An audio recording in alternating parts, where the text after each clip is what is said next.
Hallelujah. Price the Lord. Hallelujah. ഇന്ന് ദൈവത്തിൻ്റെ കൃപയാ ഒരു വലിയ സന്ദേശവുമായിട്ടാണ് ഞാനിവിടെ വന്ന് നിൽക്കുന്നത്. അതിൻ്റെ കാരണം അനേകർക്ക് എൻ്റെ പ്രസംഗത്തിൽ വൈഷമ്യമുള്ളതായിട്ടാണ് ഞാൻ കാണുന്നത്. അപ്പോൾ അതെന്താണ് എന്ന് ഞാനിവിടെ വിവരിക്കാൻ പോവുകയാണ്. അനേക പാസ്റ്റർമാരും അതുപോലെ അച്ഛന്മാരും മെത്രാന്മാരും കർദിനാളന്മാര് പോപ്പ് ഈ ക്രിസ്തീയ സമൂഹത്തിലുള്ള മേലധ്യക്ഷന്മാരുടെ 99% ചിന്താഗതി ഇസ്രായേൽ ജനത്തിന്റെ തുടർച്ചയാണ് ക്രിസ്ത്യാനിറ്റി എന്ന്.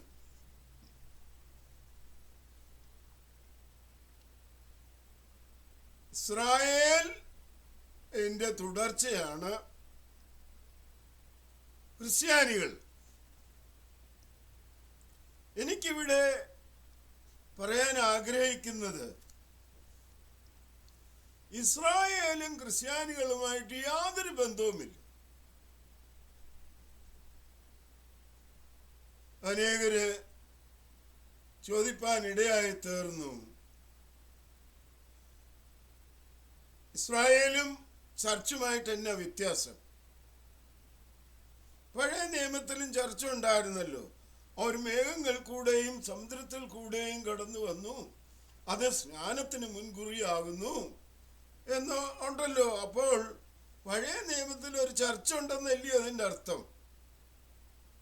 അല്ലെങ്കിൽ ചർച്ച് ഓഫ് ഗോഡ് ഉണ്ടെന്നല്ലയോ, അല്ലെങ്കിൽ ദൈവസഭ ഉണ്ടെന്നല്ലയോ അതിൻ്റെ അർത്ഥം?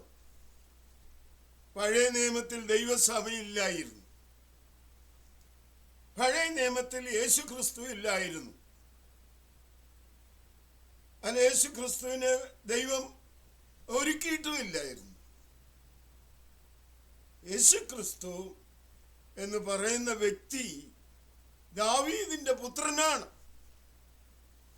ദൈവപുത്രനുമല്ല.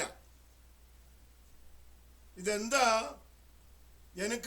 ജനങ്ങൾക്കിത് അങ്ങോട്ട് മനസ്സിലാക്കാൻ കഴിയാത്തതിന്റെ രഹസ്യം എന്നാ? അവര് ദാവീദ് പുത്ര എന്നോട് കരുണ തോന്നണമേ എന്ന് പറയുവാൻ എന്താ കാരണം? അവിടെ ഇരിക്കട്ടെ, ആ വിഷയത്തിലേക്ക് ഞാൻ വരികയാണ്. അപ്പോൾ ഇസ്രായേൽ എന്നുള്ളതായ പദം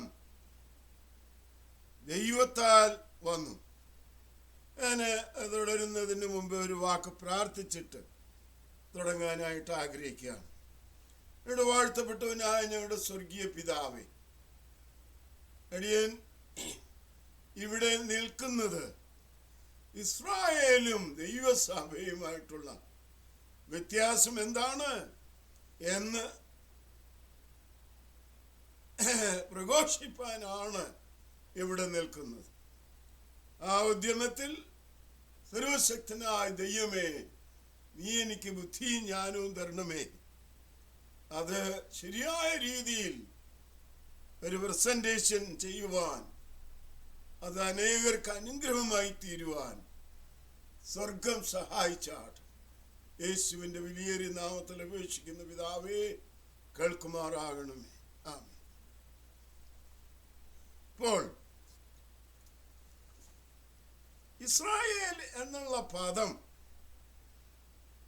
ദൈവത്താൽ വന്നതാണ്.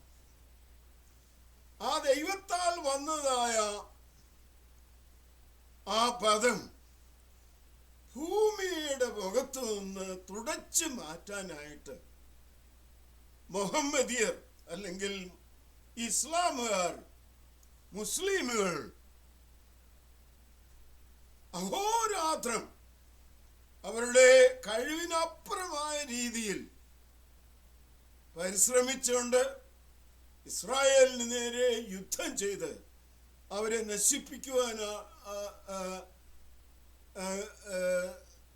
നശിപ്പിച്ചുകൊണ്ടിരിക്കുകയാണ്. എങ്കിലേ കഴിഞ്ഞ ദിവസങ്ങളിൽ ഹമാസുമായിട്ടുള്ള യുദ്ധം നടക്കേണ്ട എന്തെങ്കിലും കാര്യമുണ്ടോ? എന്തെങ്കിലും ഒരു പ്രശ്നം ഉണ്ടാക്കിയോ? യഹൂദന്മാര് എന്തെങ്കിലും ഒരു പ്രശ്നം ഉണ്ടാക്കിയോ?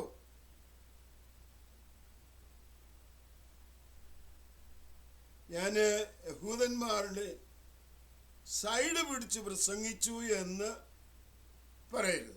എനിക്കങ്ങനെ സൈഡ് പിടിച്ച് പ്രസംഗിച്ച് പൊളിറ്റിക്സ് പ്രസംഗിക്കാനുള്ള താല്പര്യമില്ല. ഞാനൊരു പൊളിറ്റീഷ്യനല്ല.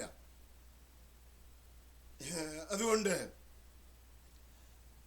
ഹോളി ബൈബിൾ എന്തു പറയുന്നോ അത് ഞാൻ ഇവിടെ പ്രസ്താവിക്കാൻ ആഗ്രഹിക്കുകയാണ്. അത്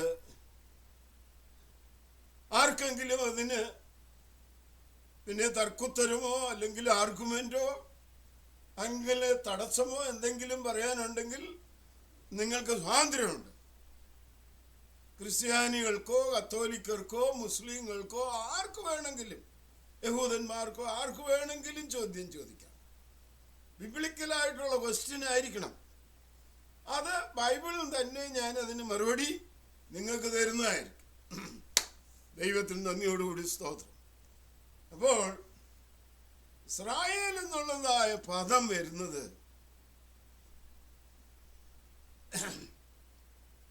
അബ്രഹാമിന്റെ കുടുംബജീവിതത്തിൽ കൂടെയാണ്. അബ്രഹാമിന്റെ പേര് നേരത്തെ അബ്രാം എന്നായിരുന്നു. അത് ദൈവം മാറ്റി അബ്രഹാം എന്നാക്കി. അതിൻ്റെ അർത്ഥം അനേക ജാതികളുടെ പിതാവ് എന്നാണ് അതിൻ്റെ അർത്ഥം. അബ്രഹാം എന്നുള്ളതിൻ്റെ അർത്ഥം അത് ദൈവം ചെയ്ത പരിപാടിയാണ്. അതിനുള്ളതായ സാഹചര്യം എന്തായിരുന്നു എന്ന് ആണ് ഞാനിവിടെ വരച്ച് കാട്ടാൻ പോകുന്നത്. അബ്രഹാമിൻ്റെ പിതാവായ തേരഹ് കൽദയരുടെ പട്ടണമായ ഊരിൽ പാർത്തുകൊണ്ടിരിക്കുമ്പോൾ തനിക്കൊരു മോഹം ഉണ്ടായി. ദൈവം കാണിച്ചതല്ല, അല്ലെ ദൈവം പറഞ്ഞു കൊടുത്തതുമല്ല.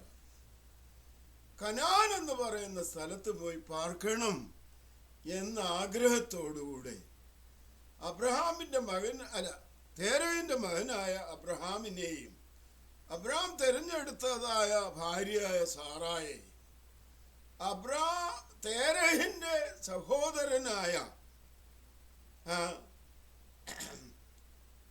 സഹോദരന്റെ മകനായ ലോത്തും ലോത്തിന്റെ ഭാര്യയും കൂടെ കൂട്ടി കൽദയരുടെ പട്ടണമായ ഊരിൽ നിന്ന് അവർ യാത്ര ചെയ്ത് ഹാരാനിൽ വന്നു പാർത്തു.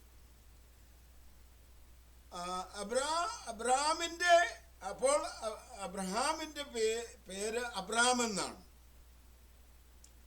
ആ അബ്രഹാമിന്റെ പിതാവ് തേരഹ് അവിടെ താമസിച്ചു ഹാരാനിൽ മരിച്ചുപോയെന്നാണ് നമ്മൾ ബൈബിള് വായിക്കുമ്പോൾ ഉൽപ്പത്തി പുസ്തകം 12-ാം അധ്യായം മുതൽ അങ്ങോട്ട് 13, 14, 15, 16, 17, 18, 20 വരെയുള്ളതായ അധ്യായങ്ങൾ വായിച്ചു പഠിക്കുമ്പോൾ ഞാൻ ഈ പറയുന്ന കാര്യങ്ങൾ നിങ്ങൾക്ക് മനസ്സിലാവും. അതോടെ ഞാൻ ഈ പറഞ്ഞു തന്നെ പോരാ, നിങ്ങളിത് വായിച്ചും കൂടെ നോക്കണം. അവിടെ തെറ്റെന്തെങ്കിലും ഉണ്ടെങ്കിൽ നിങ്ങൾക്ക് എന്നോട് ചോദിക്കാം. ഞാൻ ഓടിപ്പോകുന്ന വ്യക്തിയല്ല. 10-20 എന്ന് വാട്സപ്പ് തുടങ്ങിയോ, എന്ന് യൂട്യൂബ് പിന്നെ ഫേസ്ബുക്ക് തുടങ്ങിയോ, അന്ന് മുതൽ ഞാൻ ഫേസ്ബുക്കിൽ എഴുതുന്നുണ്ട്. പലര് എന്നെ ത്രട്ടൻ ചെയ്തു, പലര് എന്നെ ബ്ലോക്ക് ചെയ്തു. ആ ചരിത്രം ഒന്നും പറയാനല്ല ഇവിടെ നിൽക്കുന്നത്. എനിക്ക് ഇതിൽ കുണ്ഠിതമൊന്നുമില്ല, പ്രയാസമൊന്നുമില്ല. എനിക്ക് സന്തോഷമേ ഉള്ളൂ. ഇനി ആർക്ക് വേണമെങ്കിലും എന്നെ ബ്ലോക്ക് ചെയ്യാം കേട്ടോ. കാരണം എൻ്റെ പോക്ക് അങ്ങനെയാണ്. അപ്പൊ ഞാൻ ഇത് പറഞ്ഞുകൊണ്ട് വന്നത്, അബ്രാമിന്റെ അപ്പനും അബ്രാമും ലോത്തും കൂടെ യാത്ര ചെയ്ത് ഹാരാനിൽ വന്ന് പാർത്തു. അവിടെ തേരഹ് പിതാവ്, അബ്രാമിന്റെ പിതാവ് മരിച്ചു പോകുന്നു. അപ്പോൾ ഈ തേരഹ് കൽദേരുടെ പട്ടണമായ ഊര് എന്ന് പറയുന്നത് വിഗ്രഹങ്ങളെ ഉണ്ടാക്കി അത് ദൈവമാണ് എന്ന് പറഞ്ഞ് പല ദൈവങ്ങളെ ആരാധിക്കുന്ന ഒരു കൂട്ടമായിരുന്നു കൽദേരുടെ പട്ടണം എന്ന് പറയുന്ന ഊർ. അവിടുന്നാണ് അവര് പുറപ്പെട്ടു വരുന്നത്. അപ്പോൾ അബ്രാമിന്റെ മനസ്സിൽ അത് ദൈവം തോന്നിച്ചതോ അല്ലെങ്കിൽ ദൈവം വെളിപ്പാട് കൊടുത്തതോ അല്ല. അബ്രാം അപ്പന്മാരുടെ അബ്രഹാമിന്റെ പിതാവായ തേരഹിന്റെ പിതാവ് ഇങ്ങനെ വല്യപ്പന്മാരുടെ കാര്യങ്ങള് പഠിച്ച് അവസാനം വരുമ്പോൾ നോഹ, അവരുടെ ഏറ്റവും വലിയ അപ്പച്ചൻ, grandfather, great grandfather Noah ദൈവത്തിൽ വിശ്വസിച്ചു. അങ്ങനെ ദൈവത്തിൽ വിശ്വസിച്ചതിനാൽ ദൈവം അവനെ രക്ഷപ്പെടുത്തി. അവരുടെ നോഹയുടെ കുടുംബത്തെ രക്ഷപ്പെടുത്തി. നോഹയും ഭാര്യയും നോഹയുടെ 3 മക്കളായ ശേം, ഹാം, യാഫേത്തും അവരുടെ 3 ഭാര്യമാരും, ഇങ്ങനെ അവരെല്ലാരും കൂടെ 8 പേര് രക്ഷപ്പെട്ടു. ഈ കഥ പെട്ടകമുണ്ടാക്കി അതിനകത്ത് രക്ഷപ്പെട്ടു എന്നുള്ളതായ കാര്യങ്ങൾ ഭംഗിയായി മനോഹരമായ രീതിയിൽ അബ്രാം മനസ്സിലാക്കിയപ്പോൾ അബ്രാമിന് മനസ്സിലായി ഒരൊറ്റ ദൈവമേ ഉള്ളൂ, പല ദൈവങ്ങളില്ല. അങ്ങനെ മോണോത്തീസം പ്രസംഗിച്ചു. ഇത് എൻ്റെ വാമൊഴിയാണ് കേട്ടോ. ഞാൻ പഠിച്ചതനുസരിച്ച് ഹോളി ബൈബിൾ, പഴയ നിയമവും പുതിയ നിയമവും ശരിയായ രീതിയിൽ പഠിച്ചതനുസരിച്ച് ഞാൻ പറയുവാണ്. അപ്പോൾ അബ്രാം എന്ന് പറയുന്ന വ്യക്തി, തേരഹിന്റെ മകൻ, ഏക ദൈവവിശ്വാസിയായി ആ ഏക ദൈവത്തെ കുറിച്ച് തൻ്റെ ചുറ്റുപാടുള്ളവരോടൊക്കെ ഡിസ്കസ് ചെയ്യുമായിരുന്നു, അല്ലെങ്കിൽ പ്രസംഗിക്കുമായിരുന്നു. അങ്ങനെ പ്രസംഗിച്ച കൂട്ടത്തിൽ ഒരുപാട് ആൾക്കാർ അബ്രാമിന്റെ ഈ പ്രസംഗത്തിൽ സന്തോഷിച്ചിട്ട് അബ്രാമിനോട് ചേർന്നു. അതിന് ഉദാഹരണമായിട്ട് ഉൽപ്പത്തി പുസ്തകം 12, 13, 14, 15 ഈ അധ്യായങ്ങൾ ചോദ്യ വായിച്ചു നോക്കണം. അവിടെ എഴുതിയിരിക്കുകയാണ്. അങ്ങനെ ചിന്തിച്ചുകൊണ്ടിരിക്കുന്ന സമയത്താണ് സ്വർഗത്തിലെ ദൈവം അബ്രാമിന് പ്രത്യക്ഷപ്പെടുന്നത്. അബ്രാമിനോട് പറയുവാണ്, നിന്റെ അപ്പന്റെ രാജ്യവും അപ്പന്റെ ആൾക്കാരെയും കുടുംബത്തെയും വിട്ട് ഞാൻ കാണിപ്പോനിരിക്കുന്ന ദേശത്തേക്ക് നീ പോക എന്ന് പറഞ്ഞു. അപ്പോ അബ്രാമിന് ഒരു ഭയങ്കര ധൈര്യം ഉണ്ടായി. കാരണം ദൈവം എന്ന് പറയുന്ന ഒരു വ്യക്തി ഉണ്ടെന്നും അത് ഏക സത്യ ദൈവമാണെന്നും അബ്രാമിന് ബോധ്യമായതുകൊണ്ട് താൻ അത് മറ്റുള്ളവരോട് പ്രസംഗിക്കുകയും അനേകർ തന്നോടുകൂടെ സഹകരിക്കുകയും ചെയ്തു. അങ്ങനെ ഇരിക്കുമ്പോഴാണ് സ്വർഗത്തിലെ ദൈവം വെളിപ്പെടുന്നത്. ഇനി ഒരു കാര്യം ഓർത്തോണം കേട്ടോ, ചുമ്മാതെ കണ്ണുപൊട്ടനെ പോലെ സർവശക്തനായ ദൈവം ആർക്കും വെളിപ്പെട്ടിട്ടില്ല. ദൈവത്തെ കുറിച്ച് ചിന്തിക്കുകയും ദൈവികമായ കാര്യങ്ങളെ കുറിച്ച് മനസ്സിലാക്കുകയും മാതാപിതാക്കളെ അനുസരിക്കുകയും ചെയ്യുന്നവരോ ആണ് ദൈവം തമ്പുരാൻ ഇടപെട്ടിട്ടുള്ളത്. അത് ഞാൻ തെളിയിച്ചു തരാം. ദൈവത്തിന് സ്തോത്രം. അങ്ങനെ അബ്രാമിനോട് ദൈവം കൽപ്പിച്ചു. അബ്രാം ഇറങ്ങി പുറപ്പെടുമ്പോൾ അബ്രാമും തൻ്റെ ഭാര്യയായ സാറായും ലോത്തും ലോത്തിൻ്റെ ഭാര്യയും അന്ന് തനിക്കുണ്ടായിരുന്നതായ എല്ലാ സബ്സ്റ്റൻസ് എന്നാണ് അവിടെ പറഞ്ഞിരിക്കുന്നത്, ആൻഡ് സോൾസ്, തനിക്കുണ്ടായിരുന്ന എല്ലാ സമ്പത്തും, മൃഗസമ്പത്തായിരുന്നാലും ശരി, അതുപോലെയുള്ള എന്തെല്ലാം സമ്പത്തുകളും ഉണ്ടായിരുന്നു. അതും ആത്മാക്കൾ എന്ന് പറഞ്ഞിരിക്കുന്ന ആൾക്കാരെന്നാണ്. അപ്പം തന്നോടുകൂടി ഒരു വലിയ പറ്റം ആൾക്കാരും ഉണ്ടായിരുന്നു. അവരുമായിട്ട് അബ്രാമിന് ദൈവം വെളിപ്പെട്ടപ്പോൾ അബ്രാം അത് എല്ലാവരോടും പ്രസ്താവിച്ചു. അങ്ങനെ ദൈവം വെളിപ്പെട്ടു, ദൈവം സംസാരിച്ചു, നേരിട്ട് അബ്രാമിനോട് സംസാരിച്ചു എന്ന് അബ്രാം മറ്റുള്ളവരോട് പറഞ്ഞു. മറ്റുള്ളവരുടെയും വിശ്വാസം വർദ്ധിച്ചു. അവരൊരു വലിയൊരു പറ്റം, ഒരു ഗ്രൂപ്പ് ആൾക്കാർ ആരാനിൽ നിന്ന് പുറപ്പെട്ട് കനാനിൽ വന്നു. മനസ്സിലായോ? അങ്ങനെ കനാനിൽ വന്ന് താമസിക്കുമ്പോഴാണ് ദൈവം വീണ്ടും അബ്രാമിന് പ്രത്യക്ഷപ്പെടുകയാണ്, അല്ലെങ്കിൽ വെളിപ്പെട്ടിട്ട് പറയുവാണ്, ഞാൻ നിന്നെ ഒരു വലിയ ജാതിയാക്കും, ഞാൻ നിന്നെ അനുഗ്രഹിക്കും, ഞാൻ നിന്നെ അനുഗ്രഹിക്കുന്നവരെ ഞാൻ അനുഗ്രഹിക്കും, നിന്നെ ശപിക്കുന്നവരെ ഞാൻ ശപിക്കും. കേട്ടോ, അബ്രാമിന് ഓട് ദൈവം വാഗ്ദത്തം ചെയ്തു. അവിടെ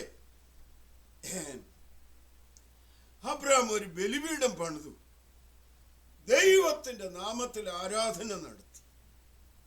ഒരു മൃഗത്തെ വെട്ടി രക്തമൊഴുക്കി അന്ന് അവർക്ക് അറിയാമെന്നതായ രീതിയിൽ ദൈവത്തെ ആരാധിച്ചു. അങ്ങനെ സത്യദൈവത്തെ ആരാധിക്കുന്ന ഒരു പുരുഷനായിട്ട് അബ്രാം പുറത്തു വന്നു, ദൈവത്താൽ അനുഗ്രഹിക്കപ്പെട്ടവനായി. ആ അബ്രാമിനോട് പറയുകയാണ്, ഈ ദേശം മൊത്തം ഞാൻ നിനക്ക് തരും.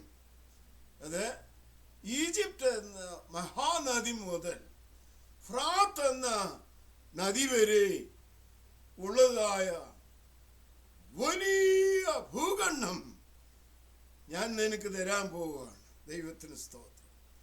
അങ്ങനെ ദൈവത്താൽ അനുഗ്രഹം പ്രാപിച്ച ആ അബ്രാം എബ്യൂസ്യര്, ഹിത്യര്, കനാന്യര്, അമോര്യര്, ഗസ്സത്തേര്, ഇങ്ങനെ 10 പ്രകാരം ഉള്ളതായ ഗ്രൂപ്പിലുള്ളതായ ആൾക്കാരുടെ രാജ്യം, സ്ഥലവുമായ കനാൻ ദേശം അബ്രാം കൈവശപ്പെടുത്തി. അല്ലെങ്കിൽ ദൈവത്താൽ ആ സ്ഥലം അബ്രഹാമിന് ലഭിച്ചു. എന്നിട്ട് അബ്രാമിനോട് പറയുവാണ്, അബ്രാമേ, ഞാനിത് നിന്റെ സന്തതിക്ക് നൽകും. അപ്പോൾ അബ്രാമിന് ഹാരാനിൽ നിന്ന് പുറപ്പെടുമ്പോൾ 75 വയസ്സുണ്ട്. അവൻ കനാൻ ദേശത്ത് വന്ന് ദൈവത്തിൻ്റെ വെളിപ്പാട് എനിക്കുണ്ടാവുമ്പോൾ ഏതാണ്ട് 99 വയസ്സായി എന്ന് വിചാരിച്ചു. ആ 99 വയസ്സ് പ്രായമുള്ള വ്യക്തിയോട് പറയുവാണ്, ഞാൻ നിന്റെ സന്തതിക്ക് ഈ ദേശം തരും. എനിക്ക് മക്കളില്ലാത്തത് കൊണ്ട് തൻ്റെ ഭാര്യ ഒരു ബുദ്ധി പറഞ്ഞു കൊടുത്തു. തൻ്റെ വെപ്പാട്ടിയായ അല്ലെങ്കിൽ ദാസിയായ ഭാര്യയുടെ ദാസവൃത്തി ചെയ്യുന്നതായ ഒരു വേലക്കാരിയായ ആഗാറിനെ പിന്നെ സാറ തൻ്റെ ഭർത്താവിനോട് പറയാണ്, എൻ്റെ ദാസിയുടെ അരികെ ചെന്ന് എനിക്കൊരു കുഞ്ഞിന് വേണ്ടി ശ്രമിച്ചാട്ടെ. അങ്ങനെ ആഗാർ ഒരു കുട്ടിയെ പ്രസവിച്ചു. അവന് ഇസ്മായേൽ എന്ന് പേരായി. അത് അബ്രഹാമിൻ്റെ സന്തതിയാണ്. Price the Lord. അപ്പോൾ ദൈവം പറഞ്ഞെന്ത്, നിന്റെ സന്തതിക്ക് ഞാൻ ഈ ദേശം. അങ്ങനെ ഇരിക്കുമ്പോൾ ദൈവം വീണ്ടും പ്രത്യക്ഷപ്പെടുകയാണ്. ദൈവത്തിൻ്റെ ദൂതന്മാർ എൻ്റെ അടുക്കിലേക്ക് വന്നിട്ട് പറയുവാണ്, അടുത്ത വർഷം മമ്രയുടെ തോപ്പിൽ ആ ദൈവദൂതന്മാർ വന്നിട്ട് പറയുവാണ്, അടുത്ത വർഷം ഈ സമയത്ത് നിന്റെ ഭാര്യ ഒരു കുട്ടിയെ ദാനം ചെയ്യും. അപ്പോൾ സാറ അത് കേട്ട് ചിരിച്ചു. കാരണം സാറായിക്ക് സമയം കഴിഞ്ഞു, വാർദ്ധക്യമായി. അങ്ങനെ ഇരിക്കുമ്പോൾ ഇസ്മായേലിന് ഏതാണ്ട് 12-13 വയസ്സ് പ്രായമായി. അങ്ങനെ ഇരിക്കുമ്പോൾ സാറ ഗർഭിണിയായി. സാറ ഒരു മകനെ പ്രസവിച്ചു. വീണ്ടും ദൈവം, സർവശക്തനായ ദൈവം, യഹോവയായ ദൈവം എന്ന് ഞാൻ പറയുന്നില്ല, കാരണം യഹോവ എന്നുള്ള ഒരു പദം ശരിയല്ല. അതുകൊണ്ട് സർവശക്തനായ ദൈവം അബ്രഹാമിന് വീണ്ടും പ്രത്യക്ഷപ്പെട്ടിട്ട് പറയുവാണ്, ഞാൻ നിന്റെ സന്തതിക്ക് ഈ ദേശം അവകാശമായി കൊടുക്കും. ഇവ 2 സന്തതിയായി, ഒന്ന് ഇസ്മായേല്, ഒന്ന് ഐസക്ക്. അപ്പോൾ അവിടെ ഇസ്മായേലാണ് മൂത്തത്. പക്ഷേ ആഗാറിൽ നിന്നാണ് ജനിച്ചത്. അതുകൊണ്ട് സർവശക്തനായ ദൈവം പറയുവാണ്, നിന്റെ ഭാര്യയിൽ നിന്ന് നിനക്ക് ലഭിച്ച കുഞ്ഞാണ് വാഗ്ദത്ത സന്തതി. അതുകൊണ്ട് എൻ്റെ വാഗ്ദാനം, എൻ്റെ അനുഗ്രഹം വാഗ്ദത്ത സന്തതിക്ക് വേണ്ടി മേൽ വരും, ഇസ്മായേൽ മേൽ അല്ല. അങ്ങനെ ദൈവത്തിൻ്റെ അനുഗ്രഹം ഇസ്ഹാക്കിന് ലഭിച്ചു. ഇസ്ഹാക്കിനോട് ദൈവം പ്രത്യക്ഷപ്പെട്ടിട്ട് പറയുവാണ്, ഞാൻ നിന്നെ അനുഗ്രഹിക്കും, ഞാൻ നിന്റെ സന്തതിക്ക് ഈ ദേശം കൊടുക്കും. അങ്ങനെ ഇസ്ഹാക്കിന് 2 മക്കളായി, ഏശാവും യാക്കോബും. Price the Lord. എന്നാൽ ദൈവം ഏശാവിനെ അനുഗ്രഹിച്ചു. ദൈവം യാക്കോബിനെ അനുഗ്രഹിച്ചു. കാരണം യാക്കോബ് അപ്പൻ്റെ വാക്ക് കേട്ടു, അപ്പൻ്റെ അമ്മയുടെയും വാക്ക് കേട്ടു. ഞാൻ ഈ പറയുന്നതൊക്കെ ഉൽപ്പത്തി പുസ്തകം 12-ാം അധ്യായം 13, 14, 15, 16, 17, 18, 19, 20 ഈ അധ്യായങ്ങളിലുള്ള കാര്യങ്ങളാണ് ഞാൻ ഈ പറയുന്നത്. അതിനകത്തുള്ള അല്ലെങ്കിൽ നിങ്ങൾക്ക് ചോദിക്കാം എന്നോട്. അപ്പൻ്റെ വാക്ക്. അപ്പൊ യാക്കോബ് അപ്പൻ്റെ വാക്ക് കേട്ട് പദ്ദാൻ-അരാമിലേക്ക് പോയി ലാബാന് സേവ ചെയ്ത്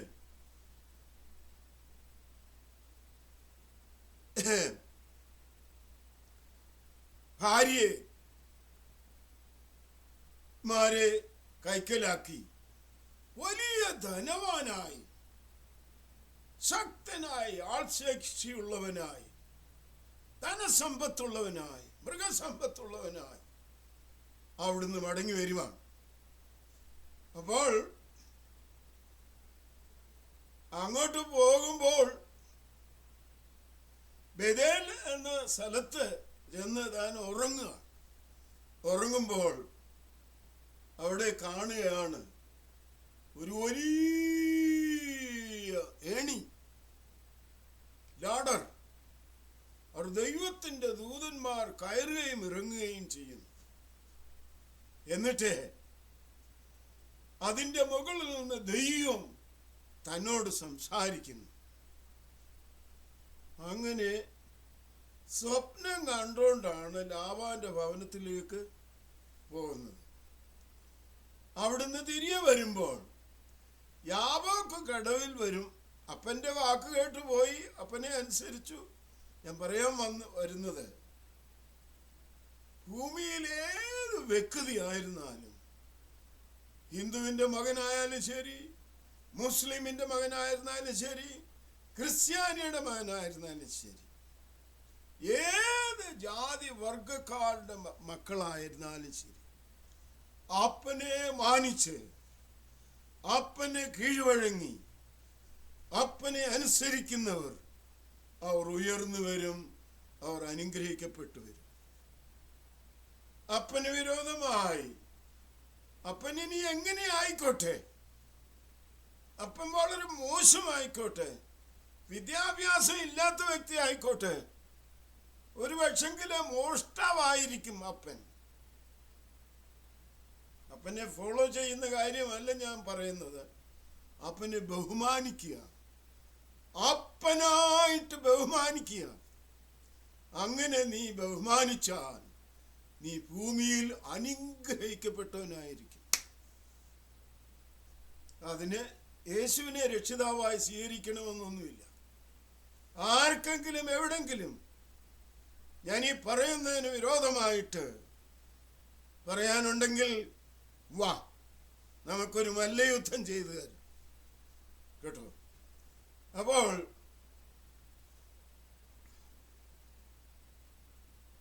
ലാബാന്റെ ഭവനത്തിൽ നിന്ന് മടങ്ങി വരുമ്പോൾ യാബോക്ക് കടവിന്റെ അരി വന്നു. അവിടെ വന്നപ്പോൾ ഒരു ദൈവദൂതനെ താൻ കണ്ടു. അത് ദൈവത്തിന്റെ ദൂതനാണെന്ന് യാക്കോബിന് ശരിക്കും മനസ്സിലായി. അപ്പോൾ താൻ എന്ത് ചെയ്തെന്നറിയാമോ? 2 ഭാര്യയെയും 11 കുഞ്ഞുങ്ങളെയും 3-4 ദാസന്മാരെയും കൂടെ അക്കരയ്ക്ക് കയറ്റിവിട്ടു. അക്കരയ്ക്ക് കയറ്റി വിട്ടിട്ട് യാക്കോബ് തനിയെ ആയി. അന്ന് രാത്രി മുഴുവനും യാക്കോബ് ആ ദൈവത്തിന്റെ ദൂതനുമായിട്ട് മല്ലടിച്ചു, പിടി. എന്നിട്ട് നേരം വെളുക്കാറാവുമ്പോൾ ദൈവത്തിന്റെ ദൂതൻ പറയുവാണ്, എന്നെ വിട്, പ്രകാശം വരുന്നു, എനിക്ക് പോണം, എന്നെ വിട്. അപ്പോൾ യാക്കോബിന് മനസ്സിലായി ഇത് ദൈവത്തിന്റെ ദൂതനാണ്. എന്നിട്ട് യാക്കോബ് പറയാണ്, നീ എന്നെ അനുഗ്രഹിച്ചല്ലാതെ ഞാൻ നിന്നെ വിടുകയില്ലെന്ന്. ഇത് സ്വർഗത്ത് നിന്ന് ദൈവം വാച്ച് ചെയ്തുകൊണ്ടിരിക്കുക. ആ ദൈവത്തിന്റെ ദൂതനോട് സംസാരിക്കുകയാണ്. അവനോട് ചോദിച്ചേ, നിന്റെ പേരെന്താണ്? അങ്ങനെ ദൈവത്തിന്റെ ദൂതൻ തന്നോട് ചോദിച്ചു, നിന്റെ പേരെന്നാ? എൻ്റെ പേര് യാക്കോബ് എന്നാണ്. എന്ന് പറഞ്ഞാൽ കുരുട്ടുബുദ്ധിക്കാരനാണെന്ന്. ധനമുണ്ടാക്കുന്നവൻ, പണമുണ്ടാക്കുന്നവൻ. മനസ്സിലായോ? സാധാരണക്കാരനല്ലായിരുന്നു യാക്കോബ്. യാക്കോബ് അധ്വാനിച്ചു, കഠിനമായിട്ട് അധ്വാനിച്ചു. സമ്പത്തുണ്ടായി, ആൾ സമ്പത്തുണ്ടായി, മൃഗസമ്പത്തുണ്ടായി. വലിയ ധനവാനായിട്ടാണ് യാക്കോബ് ലാബാന്റെ ഭവനത്തിൽ നിന്ന് വരുന്നത്. ഒരു സാധാരണക്കാരനായിട്ടല്ല. ആ അസാധാരണക്കാരനായ മനുഷ്യൻ ദൈവത്തിന്റെ ദൂതനുമായിട്ട് യുദ്ധം ചെയ്തു, അല്ലെങ്കിൽ മല്ല് പിടിച്ചിട്ട് അവനെ തോൽപ്പിച്ചു. ഒരു കാര്യം ദൈവജനങ്ങൾ മനസ്സിലാക്കണം, ദൈവമക്കൾക്ക് അല്ലെങ്കിൽ മനുഷ്യന് ദൈവത്തിന്റെ ദൂതന്മാരുടെ മേൽ അധികാരമുണ്ട് കേട്ടോ. എന്നെയും നിന്നെയും സൃഷ്ടിച്ചവനായ ദൈവം തമ്പുരാൻ ദൂതന്മാരുടെ മേൽ അധികാരമുള്ളവരാക്കിയാണ് നമ്മളെ സൃഷ്ടിച്ചിരിക്കുന്നത്. നീ ദൈവത്തെ മാനിച്ചാൽ ദൈവം നിന്നെ മാനിക്കും.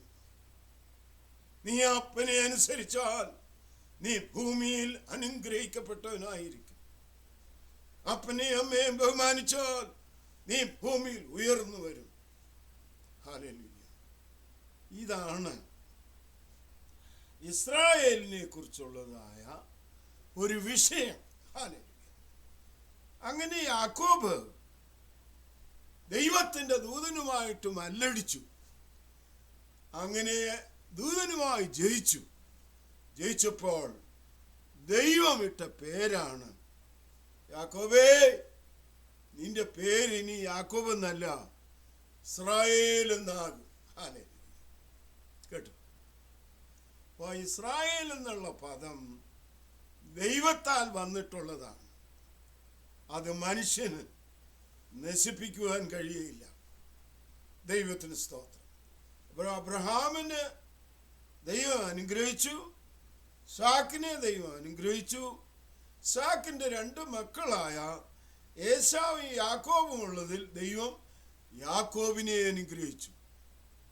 അപ്പൊ ദൈവ അനുഗ്രഹം വന്നതും ദൈവവിളി ഉണ്ടായത് സാധാരണക്കാർക്കല്ല.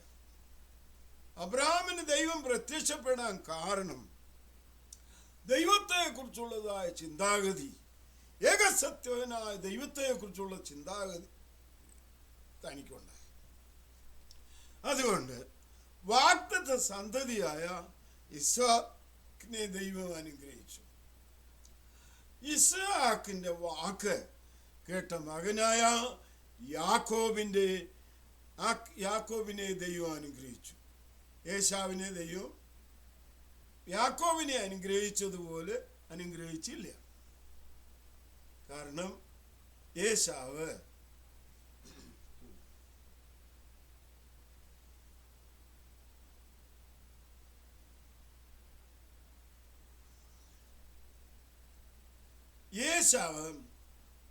പപ്പായുടെ വാക്ക് കേട്ടില്ല, മമ്മിയുടെ വാക്ക് കേട്ടില്ല. തനിക്കിഷ്ടമുള്ളതുപോലെ പോയി. അതുകൊണ്ട് ദൈവത്താലുള്ള അനുഗ്രഹം തനിക്ക് ലഭിച്ചില്ല. ആർക്കെങ്കിലും എന്നോട് ചോദിക്കണമെന്നുണ്ടെങ്കിൽ ചോദിക്കാം. ദൈവത്തെ മാനിച്ചാൽ ദൈവം മാനിക്കും. എൻ്റെ വിഷയത്തിലോട്ട് കടക്കുന്നതിന് മുമ്പ് ഞാൻ പറയട്ടെ, എനിക്ക് വേണ്ടി ഒന്ന് പ്രാർത്ഥിക്കണേ, എനിക്ക് വേണ്ടി ഒന്ന് പ്രാർത്ഥിക്കണേ, എനിക്ക് വേണ്ടി ഒന്ന് പ്രാർത്ഥിക്കണേ എന്ന് നീ പറയേണ്ട ആവശ്യമില്ല. ഒരു മനുഷ്യന്റെയും കാല് പിടിക്കേണ്ട ആവശ്യമില്ല. ഒരു മനുഷ്യന്റെയും കാല് പിടിക്കേണ്ട ആവശ്യമില്ല. ദൈവം നിന്റെ പിതാവാണ്. ആ ദൈവത്തോട് നീ, പിതാവേ എനിക്ക് കഴിവില്ല, പിതാവേ എന്നെ അനുഗ്രഹിക്കണമേ, പിതാവേ എൻ്റെ രോഗത്തിൽ നിന്ന് എനിക്ക് വിടുതൽ തരണമേ എന്ന് പറഞ്ഞാൽ സ്വർഗത്തിലെ ദൈവം നിന്നെ മാനിക്കും, നിന്റെ കുറവുകൾ ക്ഷമിക്കും, പാപങ്ങൾ ക്ഷമിക്കും. എത്ര വലിയ പാപമായിരുന്നാലും നീ നേരിട്ട് ഒന്ന് അപ്ലൈ ചെയ്ത് നോക്കി, ഒന്ന് യാചിച്ച് നോക്കി, ദൈവമേ എന്നെ രക്ഷിക്കണമേ എന്നൊരു വാക്കൊന്ന് പറഞ്ഞ് ഹൃദയം തുറന്ന് ദൈവം അവിടെ ഇറങ്ങി വരും. ദൈവം അവിടെ ഇറങ്ങി വരും. സർവശക്തനായ ദൈവം അവിടെ ഇറങ്ങി വരും. ഇതാണ് യാക്കോബിന്റെ ജീവിതത്തിൽ. യാക്കോബിന്റെ മക്കളിൽ ഒരുത്തനായ യൂദായെ യാക്കോബ് അനുഗ്രഹിച്ചു. ആ അനുഗ്രഹം ദൈവം അബ്രഹാമിന് കൊടുത്തതായ അനുഗ്രഹം മൊത്തം യാക്കോബിന്റെ ഗോത്രത്തിൽ വന്നു. അവസാനം യൂദായും ബെന്യാമും തെക്കൻ രാജ്യത്ത് വന്നു.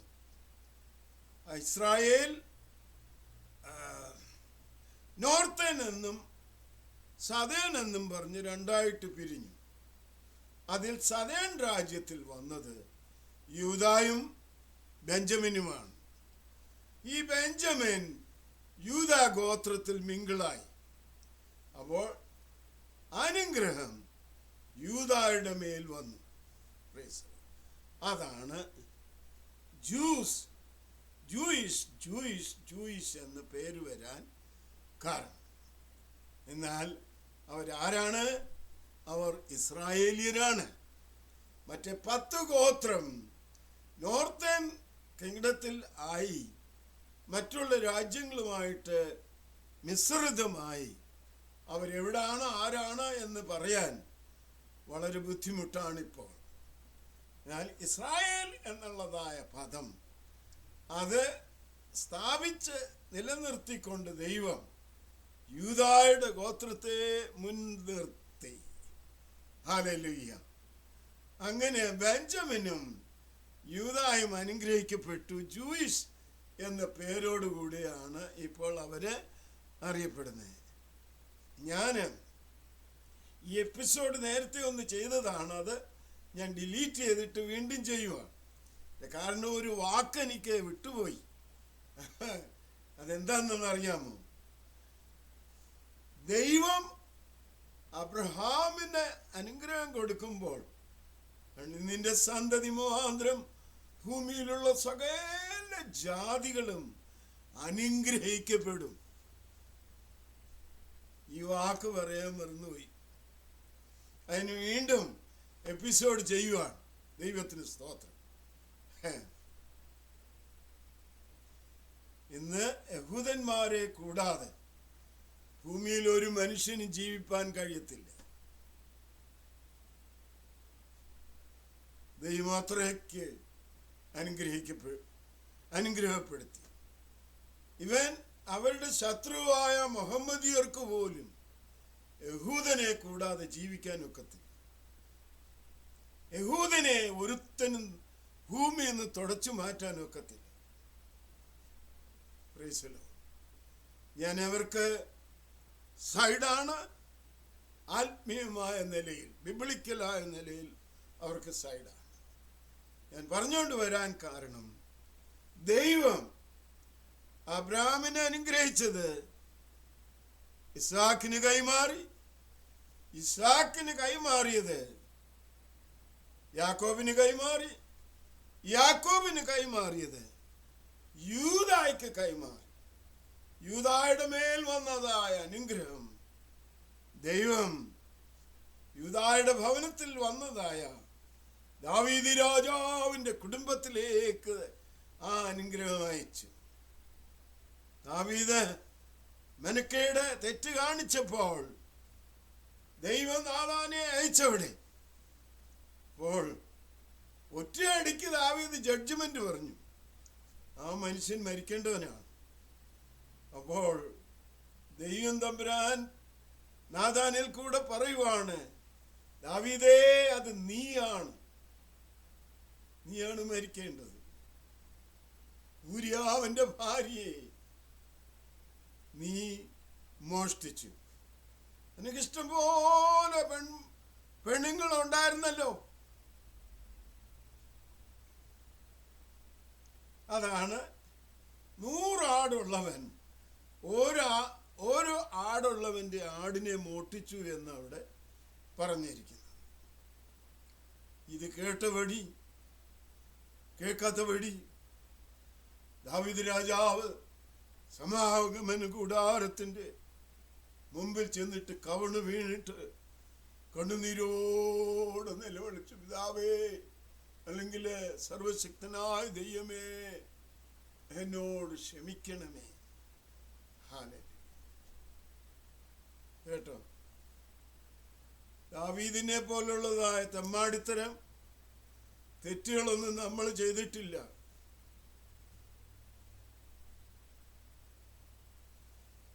മനസ്സിലായോ?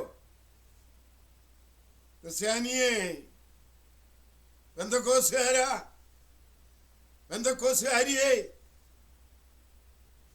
ദാവീദിനെ പോലുള്ളതായ വൃത്തികേട് നമ്മൾ ആരും ചെയ്തിട്ടില്ല. ഞാൻ പറഞ്ഞുകൊണ്ട് വരുന്നത് എന്താണെന്നറിയാമോ?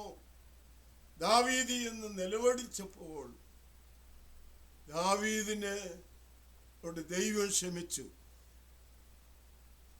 ഹല്ലേലൂയ. വീണ്ടും സർവശക്തനായ ദൈവം നാഥാനെ എവിടേക്ക് പറഞ്ഞു വിടുകയാണ്. അപ്പം ഈ കരച്ചിലൊക്കെ കഴിഞ്ഞിട്ട് താൻ മാളികയിൽ ഇരുന്നിങ്ങനെ സന്തോഷിക്കുകയാണ്. ദേവദാരു കൊണ്ടുണ്ടാക്കിയ മാളികയിൽ യെരൂശലേമിനെ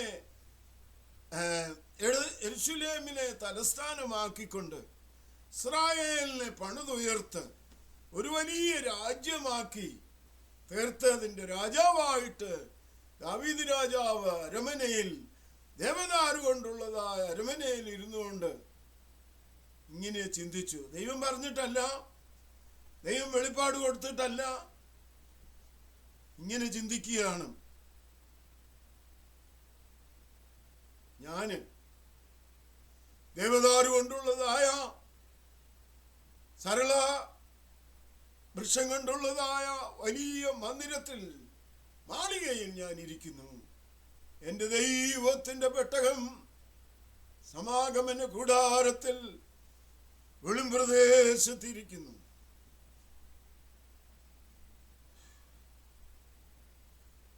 എൻ്റെ ദൈവത്തിനു വേണ്ടി എനിക്കൊരു ആലയം പണിയണം.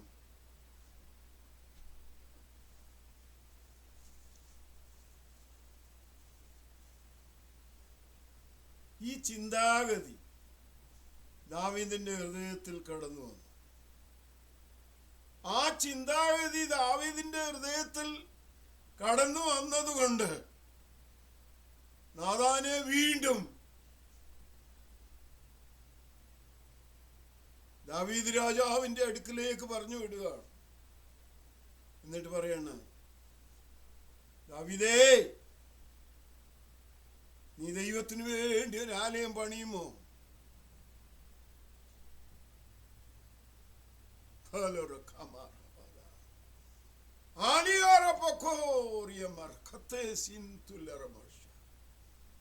നീ ഒരു ആലയം ദൈവത്തിന് വേണ്ടി പണിയുമോ? രക്തം ചൊരിഞ്ഞതായ, യുദ്ധം ചെയ്തതായ, അങ്ങനെ രക്തം ചൊരിഞ്ഞതായ നിന്റെ കരം കൊണ്ട് ദൈവത്തിനു വേണ്ടി ഒരു ആലയം പണിയാൻ ഒക്കത്തില്ല. പറയുവാണ്, നിന്റെ കുടലിൽ നിന്ന് പുറപ്പെടുന്നതായ, നിന്റെ വയറ്റിൽ നിന്ന് പുറപ്പെടുന്നതായ ഒരു കുഞ്ഞ് എനിക്ക് ആലയം പണിയും, ദൈവത്തിന് ആലയം പണിയും. മറ്റൊരു കുഞ്ഞ് നിന്റെ സിംഹാസനം സ്ഥാപിക്കും എന്ന് 2 ശമൂവേലിന്റെ പുസ്തകം 7-ാം അധ്യായം മുതൽ അങ്ങോട്ട് വായിച്ചാൽ അവിടെ ഇത് എഴുതിയിട്ടുണ്ട്. ജോനെ വായിച്ചു നോക്ക്, ഞാൻ ഈ പറയുന്നതിൽ എന്തെങ്കിലും തകരാറുണ്ടോ? അപ്പോൾ ബേർശെബയിൽ നിന്ന് ലഭിച്ചതായ,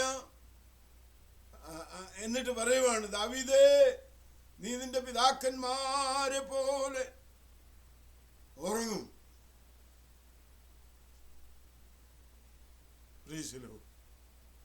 എന്നാൽ നിന്റെ അരയിൽ നിന്ന്, നിന്റെ കുടലിൽ നിന്ന്, ബബിൾസ് എന്നാണ് ഇംഗ്ലീഷിൽ കൊടുത്തിരിക്കുന്നത്, നിന്റെ കുടലിൽ നിന്ന് വരുന്നതായ ഒരു കുഞ്ഞ് ആലയം പണി, മറ്റൊരു കുഞ്ഞ് സിംഹാസനം സ്ഥാപിക്കും.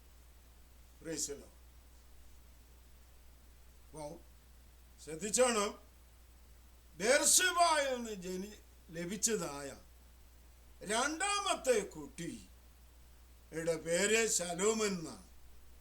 ആ ശലോമോൻ ദൈവത്തിന് വേണ്ടി ആലയം പണിതു. ദാവീദ് രാജാവ് കൊടുത്തതായ ഓർഡർ അനുസരിച്ച് താൻ ആലയം പണിതു. ശ്രദ്ധിച്ചോണം. അപ്പം ബേർശെബയിൽ നിന്ന് ലഭിച്ചതായ ഒന്നാമത്തെ കുഞ്ഞ് അത് രോഗിയായി. ആ കാരണത്താൽ പരിച്ഛേദന കൊടുത്തില്ല. 8-ാം നാളിന് മുമ്പേ ആ കുട്ടി രോഗിയായി. ആ കുട്ടിക്ക് പേരിട്ടില്ല. ആ കുട്ടി മരിച്ചു. നാഥാൻ വന്ന് പറഞ്ഞു, ദാവീദേ, നീ ആ കുഞ്ഞിന് വേണ്ടി പ്രാർത്ഥിക്കണ്ട, അത് മരിച്ചു പോകും കേട്ടോ, അത് ദൈവം എടുക്കാൻ പോവാണ് എന്ന് പറഞ്ഞിട്ട് നാഥാൻ അത് വഴിക്ക് പോയി. ആ കുഞ്ഞ് മരിച്ചുപോയി. ഹല്ലേലൂയ. ആ കുഞ്ഞിനെ, അപ്പോൾ നമ്മൾ നമുക്ക് ജീവനുള്ളപ്പോൾ നമുക്ക് 3 അവസ്ഥയുണ്ട്. ഒന്ന് പ്രാണൻ, ദേഹം, ആത്മാവ്, അല്ലെങ്കിൽ ദേഹി, ദേഹം, ആത്മാവ്. ഈ ദേഹം മണ്ണിലേക്ക് പോകുന്നു, ആത്മാവ് എവിടുന്ന് വന്നു അവിടേക്ക് പോകുന്നു എന്നാണ് ശലോമോൻ പറഞ്ഞിരിക്കുന്നത്. അപ്പോൾ പ്രാണൻ എവിടെ പോകുമെന്ന് പറഞ്ഞിട്ടില്ല. പക്ഷേ പുതിയ നിയമത്തിൽ കർത്താവായ യേശു ക്രിസ്തു പറയുവാണ്, ലാസർ മരിച്ചു, അബ്രഹാമിന്റെ മടിയിൽ ദൈവത്തിന്റെ ദൂതന്മാർ കൊണ്ടുവച്ചു. എന്തുവാ ലാസറിനെ കൊണ്ടുവച്ചത്? ലാസറിന്റെ ഗോസ്റ്റ്, ലാസറിന്റെ ശരീരം ഇവിടെ അടക്കി. ധനവാന്റെ ശരീരവും ഭൂമിയിൽ അടക്കി. ധനവാൻ നരകത്തിൽ പോയി. ആ നരകത്തിൽ പോയത് എന്തുവാ? ഗോസ്റ്റ്, ശരീരമല്ല. അപ്പൊ ദൈവത്തിന്റെ ദൂതൻ നമ്മുടെ ഗോസ്റ്റിനെ കൊണ്ടുവന്ന് വെക്കും. ആ വെക്കുന്നത് പഴയ നിയമപ്രകാരം മരിച്ചവരെ വിശുദ്ധന്മാരായിട്ട് ദൈവം കണക്കാക്കുന്നവര് അബ്രഹാമിന്റെ മടിയിൽ വെച്ചു. പാപമില്ലാതെ ജീവിച്ചതായ വ്യക്തികളെ ദൈവത്തിന്റെ മടിയിലും കൊണ്ടുവയ്ക്കും. കിട്ടും. അങ്ങനെ ദാവീദിന്റെ പുത്രൻ ബേർശബായിൽ നിന്ന് ജനിച്ചവനായ ആദ്യത്തെ കുട്ടിയെ ദൈവത്തിന്റെ ദൂതന്മാർ ദൈവത്തിന്റെ മടിയിൽ കൊണ്ടുവച്ചു. കാലസമ്പൂർണതയായപ്പോൾ ആ ഗോസ്റ്റിനെ വിശുദ്ധീകരിച്ച് ഹോളി ഗോസ്റ്റായിട്ട്, മസിയായിട്ട് മേരിയുടെ ഉദരത്തിലേക്ക് അയച്ചു. ഗോസ്റ്റിനെ അത് റീബർത്താണോ? അല്ല. പുതിയ ജന്മമാണോ? അല്ല. പിന്നെ ഒരു സ്പെഷ്യൽ ജന്മമാണ്. അതിനാണ് എക്ലോത്ത പുത്ര, അല്ലെങ്കിൽ ആദ്യജാതൻ എന്ന് പറയുന്നത്. അതിന് ഗ്രീക്കിൽ പറയുന്നത് മെനോനി എന്നാണ്. അല്ല, ദൈവത്തിന്റെ മകനെന്നല്ല അതിന്റെ അർത്ഥം. ഒരു പ്രത്യേക ജന്മം എടുത്ത വ്യക്തി എന്നാണ് അതിന്റെ അർത്ഥം. മെനോനി, എക്ലോത്ത, ഹിന്ദി പറയും എക്ലോത്ത പുത്ര, അല്ലെങ്കിൽ മലയാളത്തിൽ പറയും ആദ്യജാതൻ. ഈ ആദ്യജാതന്റെ തേജസ് പോലെ കണ്ടു എന്ന്. ദൈവത്തിന് സ്തോത്രം. പ്രിയപ്പെട്ടവരെ, അപ്പോൾ ഞാൻ ഈ പറഞ്ഞുകൊണ്ട് വരുന്നത്, അനുഗ്രഹം ദാവീദിന്റെ കുടുംബത്തിൽ വന്നു. ആ അനുഗ്രഹം ബേർശബായിൽ നിന്ന് വന്നതായ കുഞ്ഞുങ്ങളിൽ കൂടെ പുറത്തു വന്നു. ഒരാള് ദൈവത്തിന്റെ ആലയം പണിതു, മറ്റേ ആള് യേശുവായിട്ട് വന്ന് സിംഹാസനം സ്ഥാപിക്കാൻ വന്ന യേശുവിനെ യഹൂദന്മാര് ക്രൂശിൽ ഇട്ട് കൊന്നുകളഞ്ഞു. കാരണം താൻ പ്രസ്താവിച്ചതൊക്കെ ആത്മീയമായിട്ടാണ്. നിക്കോദിമോസിനോട് പറയാണ്, നീ വെള്ളത്താലും ആത്മാവിനാലും ജനിക്കുന്നില്ല എങ്കിൽ ദൈവരാജ്യം നിനക്ക് കാണാനൊക്കത്തില്ല. Praise the Lord, praise the Lord. അവനെ കൈക്കൊണ്ട് അവന്റെ നാമത്തിൽ വിശ്വസിക്കുന്ന ഏവർക്കും ദൈവമക്കളായി തീരുവാൻ അവൻ അധികാരം കൊടുത്തു. നമ്മൾ ദൈവമക്കളായി തീരുന്നത് ആരും കാണുന്നില്ലെന്ന്. ഹല്ലേലൂയ. എന്ന് പറഞ്ഞാൽ ഇസ്രായേലും ചർച്ചുമായിട്ട് യാതൊരു ബന്ധവുമില്ല. അത് തുടർച്ചയല്ല. ചർച്ചിനകത്ത് അല്ലെങ്കിൽ ദൈവസഭയ്ക്കകത്ത് യഹൂദനുമുണ്ട്, നമ്മളെല്ലാവരും ഉണ്ട്, ജാതികളും ഉണ്ട്. അത് ഇതുമായിട്ട് യാതൊരു ബന്ധവുമില്ല. അത് ഇതുമായിട്ട് യാതൊരു റിലേഷനുമില്ല. അത് ദൈവസഭ എന്ന് പറയുന്നത് ഇസ്രായേലിന്റെ തുടർച്ചയല്ല. കാരണം ഇസ്രായേൽ എന്ന് പറയുന്നത് ജഡീകമാണ്, മെറ്റീരിയലാണ്, ഫിസിക്കലാണ്, കണ്ണുകൊണ്ട് കാണത്തക്ക രീതിയിലുള്ള ഒരു കൂട്ടം ആൾക്കാരാണ്. എന്നാൽ ദൈവസഭ എന്ന് പറയുന്നത് കണ്ണുകൊണ്ട് കാണപ്പെടാത്ത ഒരു കൂട്ടമാണ്. അതിനാണ് ദൈവസഭ എന്ന് പറയുന്നത്. ഹല്ലേലൂയ. അവൻ രക്ഷിക്കപ്പെടുന്നവരെ ദിനം പ്രതി സഭയോട് ചേർത്തുകൊണ്ടിരുന്നു. അപ്പോസ്തല പ്രവൃത്തി 2-ാം അധ്യായത്തിന്റെ 47-ാം വാക്യം. ആ സഭ എവിടെയാ? ആ സഭ ആരാ? കത്തോലിക്കരാണോ? യാക്കോബക്കാരാണോ? മർത്തോമക്കാരാണോ? പെന്തക്കോസ്തുകാരാണോ? ആരാ? ദൈവസഭയും ഇസ്രായേലുമായിട്ട് യാതൊരു ബന്ധവുമില്ല.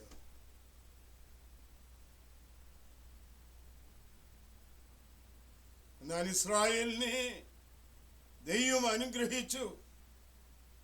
ഭൂമിയിലുള്ള സകല കുടുംബവും അവരാൽ അനുഗ്രഹിക്കപ്പെടും എന്ന് അബ്രഹാമിന് അനുഗ്രഹം കൊടുത്തു. ആദ്യം ഞാൻ എപ്പിസോഡ് ഉണ്ടാക്കിയപ്പോൾ ഇത് പറയാൻ മറന്നുപോയി. അതുകൊണ്ട് ഇത് രണ്ടാമത് ഞാനുണ്ട്, അത് പരിശ്രമിക്കുക. ആർക്കെങ്കിലും എവിടെങ്കിലും എന്തെങ്കിലും ഇതിന് തടസ്സമായിട്ടോ എതിർ ഉത്തരമായിട്ടോ തർക്കുത്തരമായിട്ടോ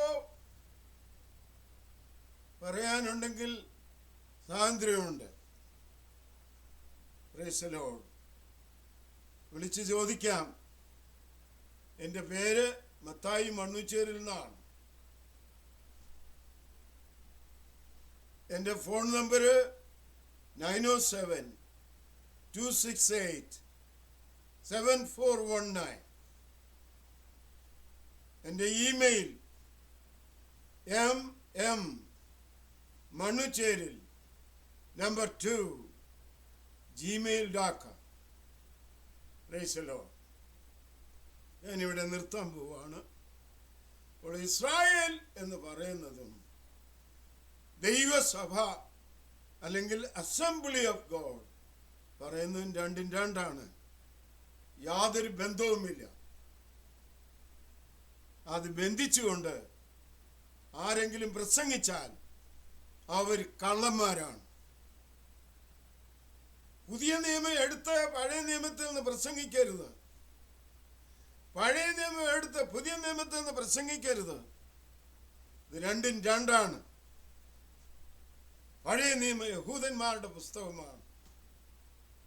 പുതിയ നിയമം ക്രിസ്തീയ വിശ്വാസികളുടെ പുസ്തകമാണ്. ഹല്ലേലൂയ. 4-ാം നൂറ്റാണ്ട് വരെ ഒരു പുസ്തകമായിട്ട് പുതിയ നിയമം ഇല്ലായിരുന്നു. അവരെങ്ങനെ സുവിശേഷം പ്രസംഗിച്ചു? അതിനാണ് അവര് ദിവസം തോറും വീടുകളിൽ അപ്പം നുറുക്കിയും പ്രാർത്ഥന കഴിച്ചും പോന്നു എന്ന് പറഞ്ഞിരിക്കുന്നതാ. കർത്താവായ യേശു മരിക്കുന്നതിന് മുമ്പ് നടത്തിയതായ ആ താഴത്തിൽ താൻ അനുഗ്രഹിച്ചു കൊടുത്തതായ അപ്പം, ജീവന്റെ അപ്പം ആയ ദൈവത്തിന്റെ വചനമാണ്. അതുപോലെ തന്നെ പാനീയം, അത് ദൈവത്തിന്റെ നിയമമായ പുതിയ നിയമം അവരുടെ ഉള്ളിലാക്കിയിട്ടാണ് യേശുക്രിസ്തു ക്രൂശിന്മേൽ മരിക്കാൻ പോകുന്നു. ഹല്ലേലൂയ.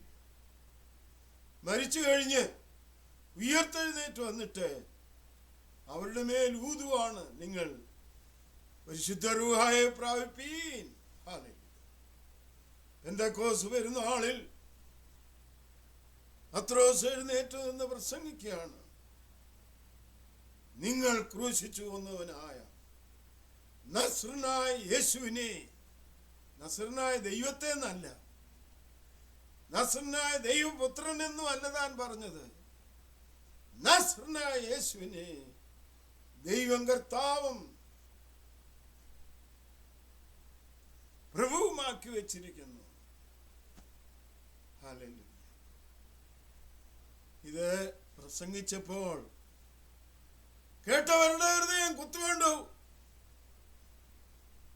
ഇന്ന് പെന്തക്കോസ്തുകാരോ ബാപ്റ്റിസ്റ്റുകാരോ ബ്രദറൻകാരോ പ്രസംഗിച്ചാൽ ചിരിയാണ് നടക്കുന്നത്. അട്ടഹാസം, ഡാൻസ്, കോമിക്ക് കുത്തുകൊള്ളുന്നില്ല. യേശു ദൈവമല്ല, യേശു ദാവീദിന്റെ പുത്രനാണ്. യേശു ദാവീദിന്റെ പുത്രനാണ്. അവന്റെ ജനത്തിന്റെ പാപത്തിന്റെ മോചനത്തിനായി,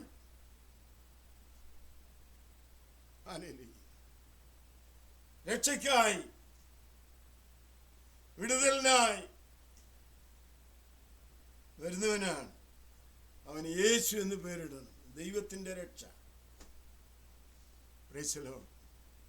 അവന് അവന്റെ അപ്പനായ ദാവീദിന്റെ സിംഹാസനം കൊടുക്കും. അങ്ങനെ യേശു രാജാതി രാജാവായിട്ടാണ് വന്നത്. അത് പീലാത്തോസ് വെളിപ്പെടുത്തി. ഇവൻ യഹൂദന്മാരുടെ രാജാവാകുന്നു എന്ന് മേലെഴുത്ത് എഴുതി വെച്ചു. അങ്ങനെ രാജാവായിട്ട് വന്നവനെ യഹൂദന്മാർ തല്ലിക്കൊന്നു. അതുകൊണ്ട് ദൈവത്തിന്റെ പ്ലാൻ യഹൂദന്മാരിൽ കൂടെ നിറവേറ്റേണ്ടത് തടഞ്ഞുപോയി. അതിനിയും ദൈവത്തിന് സമയമുണ്ട്. ആ സമയത്ത് ഈ നസറനായ യേശു പോയവനെ പോലെ മടങ്ങി വരും. അതാണ് ക്രിസ്ത്യാനികളുടെ വിശ്വാസം. നിന്റെ വിശ്വാസം നീ കാത്തുകൊള്ളുക, നിന്റെ വിശ്വാസം നീ സൂക്ഷിക്കുക. നീ വിശ്വസിച്ചാൽ ദൈവത്തിന്റെ മഹത്വം കാണും. ഞാനിവിടെ നിർത്തട്ടെ. ഒരു വാക്ക് പ്രാർത്ഥിച്ചുകൊണ്ട് ഞാനിവിടെ നിർത്താം. എന്റെ വാഴ്ത്തപ്പെട്ടവനായ കർത്താവും ദൈവമായുള്ളവേ, ഈ വചനം അനേകർക്ക് അനുഗ്രഹമായി തീർക്കണമേ. യേശുവിനെ രക്ഷിതാവായി സ്വീകരിപ്പാനും ദൈവരാജ്യത്തിന്റെ അംഗമായി തീരുവാനും ജനങ്ങൾക്ക്, കേൾക്കുന്നവർക്ക് കൃപ കൊടുക്കണമേ. ഒരു വലിയ ആത്മീയമായ അനുഗ്രഹം, പ്രചോദനം കേൾക്കുന്നവർക്കുണ്ടാകുമാറാകണമേ. അങ്ങനെ വിശ്വസിക്കുന്നവരെ ഭൂതശാന്തി, രോഗശാന്തി നൽകണമേ. യേശുവിന്റെ വലിയൊരു നാമത്തിൽ അപേക്ഷിക്കുന്ന പിതാവേ, കേൾക്കുമാറാകണമേ. ആമേൻ. ഹല്ലേലൂയ. യഹൂദന്മാരും അല്ലെങ്കിൽ ഇസ്രായേലും ചർച്ചുമായിട്ട് യാതൊരു ബന്ധവുമില്ല.